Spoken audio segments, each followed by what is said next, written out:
오늘 본문 예레미야 34장은 바벨론 왕의 군대가 예루살렘과 모든 성읍을 공격할 때 주신 하나님의 말씀입니다. 이 위기의 순간에 하나님은 예레미야에게 시드기야 왕에게 가서 말씀을 전하도록 명령하십니다. 그런데 그 말씀이 유다 왕이 듣기에 그리 좋지 않은 내용입니다. 다름 아니라 하나님이 이 성을 바벨론의 왕의 손에 넘기실 것이고 바벨론 왕이 이 성을 불사를 것이라는 예언을 했기 때문입니다. 더욱 비참한 내용은 바로 시드기야의 운명을 알려주신 3절의 말씀입니다. 시드기야가 사로잡혀서 바벨론 왕 앞에서 신문당하고 끌려갈 것을 말씀하신 것입니다. 하나님은 그런 참혹한 예언 가운데서도 시드기야에게 희망을 갖게 하십니다. 4절 끝에 있듯 내가 칼에 죽지 않을 것이라는 말씀입니다. 5절을 보면 포로로 사로잡혀 가지만 평안히 죽을 것이라고 말씀하시고 또한 사람들이 이전 왕들처럼 분향하게 될 것이라고 말씀하십니다. 예레미야는 이 모든 말씀을 시드기야 왕에게 전합니다. 하지만 이때가 얼마나 급박하고 왕국이 위태한지 7절이 알려줍니다. 라기스와 아세가가 공격당하고 함락당한 것입니다. 이 두 성읍들은 예루살렘 남서쪽에 위치하고 있었는데 예루살렘으로 진격하는 바벨론 군대를 막는 최후의 방어막이었습니다. 이런 점에서 예루살렘의 함락도 얼마 남지 않았음을 알 수 있었습니다. 이런 위기는 예루살렘 주민과 시드기야 왕에게 마지막으로 하나님의 말씀을 지켜야 한다는 생각을 갖고 행동하게 만들었습니다.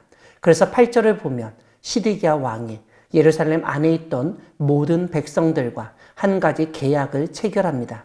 다름 아니라 자유를 선포한 것입니다. 매 7년마다 행해야 했을 면제년, 빚의 해방과 종의 해방을 외친 것입니다. 그 계약 내용이 9절 이하에 나옵니다. 각기 히브리 남녀노비를 놓아 자유롭게 하고 그의 동족 유다인을 종으로 삼지 못하게 한 것입니다. 이 계약에는 고관들과 모든 백성이 참여하였고 그래서 각각 노비를 자유롭게 하고 다시는 종으로 삼지 말라는 명령을 따라 행했습니다. 하지만 어찌된 셈인지 바벨론 군대는 더 이상 예루살렘으로 진격하지 않고 잠시 물러나서 대기했습니다. 아마도 애국 군대가 유다를 돕기 위해서 온다는 정보가 있었기 때문에 전열을 다듬는 시간이었던 것 같습니다. 11절은 후에 그들의 뜻이 변하여 자유를 주었던 노비를 끌어다가 복종시켜 다시 노비로 삼았다고 알려줍니다. 시드기야 왕과 고관과 모든 백성은 나라가 위기에 처할 때 노비들을 풀어주고 이제 각기 살 길을 찾아 떠나도록 했습니다. 하지만 애국 군대의 개입 소식이 들리고 바벨론 군대가 더 이상 공격을 하지 않자 이전처럼 생활할 수 있으리라는 기대감이 상승하였습니다. 이전처럼 살 수 있다고 하니 풀어준 노비들을 다시 잡아와서 노비로 부려먹는 것입니다. 자신의 말과 계약서를 부인하였던 것입니다. 이런 가운데 하나님이 개입하십니다. 13절을 보면 하나님의 말씀을 예레미야가 전하는데 출애굽 당시 하나님이 이스라엘과 맺은 계약 내용을 꺼내 드신 것입니다.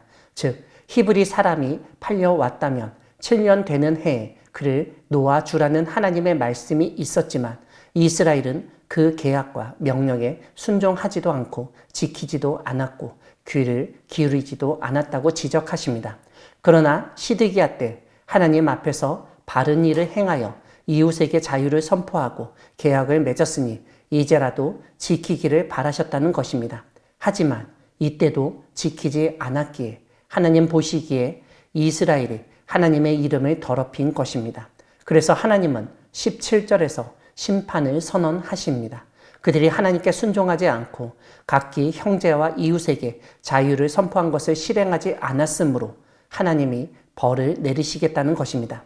즉 하나님이 먼저 이스라엘, 유다 사람들을 대적하시고 칼과 전염병과 기근에게 자유를 주어서 유다와 예루살렘 땅을 마음대로 휘젓도록 하시겠다는 것입니다. 그래서 모든 생명체가 다 엎어지고 성읍들이 망하게 될 것이라고 말씀하십니다. 사랑하는 광야교회 성도 여러분, 하나님은 약속을 지키지 않는 사람과 공동체를 심판하시는 분이십니다. 이중적인 잣대로 판단하고 생활하는 사람을 보면 정말 짜증납니다.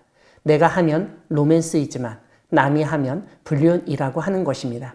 자신의 입장에 따라서 의견을 바꾸고 생각을 바꾸고 말과 행동을 바꾸는 사람을 쉽게 볼 수 있습니다. 오늘 본문의 이스라엘이 그런 모습입니다. 예루살렘에 있던 시드기야 왕부터 고관들, 백성들은 위기의 순간에 더 이상 희망이 보이지 않자 하나님이 명령하셨던 면제년, 희년의 노예 해방법을 실행하기로 계약합니다. 그러다 보니 많은 사람들이 시드기야 때에 노예 해방 계약을 맺고 대부분 다 풀어주기로 약속하였습니다. 그리고 풀어주기까지 했을 것입니다. 그런데 나라가 안전하고 안정을 취할 것이라고 생각하니 고관들과 백성들의 마음이 달라졌습니다. 해방시켰던 노비가 아깝고 그들을 다시 일시켜야 하겠다고 생각한 것입니다. 이런 생각을 한두 사람만 한 것이 아니라 그 당시 대부분의 사람들이 똑같이 생각하고 행동했다는데 예루살렘의 문제가 심각한 것입니다. 이런 불의한 일에 하나님이 친히 개입하시고 바로 잡으셨습니다. 자신들이 세운 계약마저도 내팽겨치는 사회는 절대로 결코 유지될 수 없습니다. 하나님의 말씀을 지키고 따르는 백성이 있을 때 그 사회와 나라가 유지될 수 있는 것입니다. 하나님과의 약속을 지키며 참된 번영과 풍요를 누리는 우리 모두가 되기를 소망합니다. 아멘.